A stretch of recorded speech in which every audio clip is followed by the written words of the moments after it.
ইসলামী বিশ্ববিদ্যালয়ের সমাজকল্যাণ বিভাগের চেয়ারম্যান সহকারী অধ্যাপিকা আসমা সাদিয়া লুনা নামের এক শিক্ষিকাকে গলা কেটে হত্যা করলো ওই একই ইউনিভার্সিটির রাষ্ট্রবিজ্ঞান বিভাগের এক কর্মচারী ফজলুর রহমান। এটা কেন হয়? রমজান মাস চলতেছে, সংযমের মাস, এটা তো প্রত্যাশা না কাউকে আমরা খুন করে ফেলবো, গলায় ছুরি চালিয়ে দেবো। আমাদের একটু রাগ হইলে, আমাদের ডিপ্রেশনে আরেকজনের কেন অ্যাটাক হবে, আরেকজনের উপরে কেন সেইটা যাবে, এখান থেকে আমাদের বের হয়ে আসতে হবে।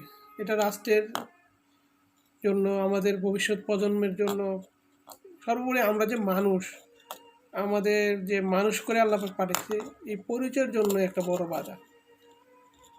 এই ধরনের হত্যাকাণ্ড কখনই কামনা করি না। আমরা আমাদের নিজেদেরকে, আমাদের নিজেদের রাগকে, আমাদের সেন্টিমেন্টকে যদি আমরা কন্ট্রোল না করতে পারি, তাহলে আমাদের মধ্যে আর পশুর মধ্যে কোনো পার্থক্য নেই। কারো প্রতি রাগ হইতেই পারি আমরা, রাগ হলে রাগ থেকে পরিত্রাণ পেতে হবে, রাগকে অ্যাভয়েড করে যেতে হবে। এবং এই রাগগুলো যে জন্য হয়, শয়তানের প্ররোচনা করে আমাদের নিজের ভিতরের তৈরি থাকা যে শয়তানটা আমরা জন্ম দিই, আমরা যে নিজেরা যে শয়তানটাকে লালন করি, সেই শয়তানটা থেকে বাঁচতে হবে।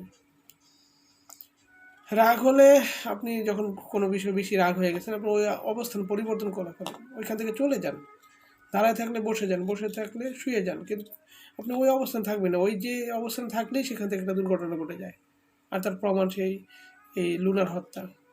এখন রমজান মাস চলতেছে, ওই পরিবারটার কী অবস্থা হইতেছে দেখেন তো, চিন্তা করেন তো।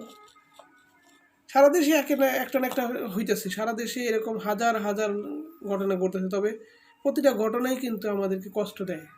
শুধু আমাদেরকে কষ্ট দেয় না, আমাদের আমাদের জাতীয় যে অধ্যায় আছে, আমরা যে সভ্য জাতি দাবিদার, আমরা যে বহির্বিশ্বের কাছে নিজেদেরকে একটা সভ্য জাতি বলে দাবি করব, সেই দাবি করার মুখটা পর্যন্ত থাকে না।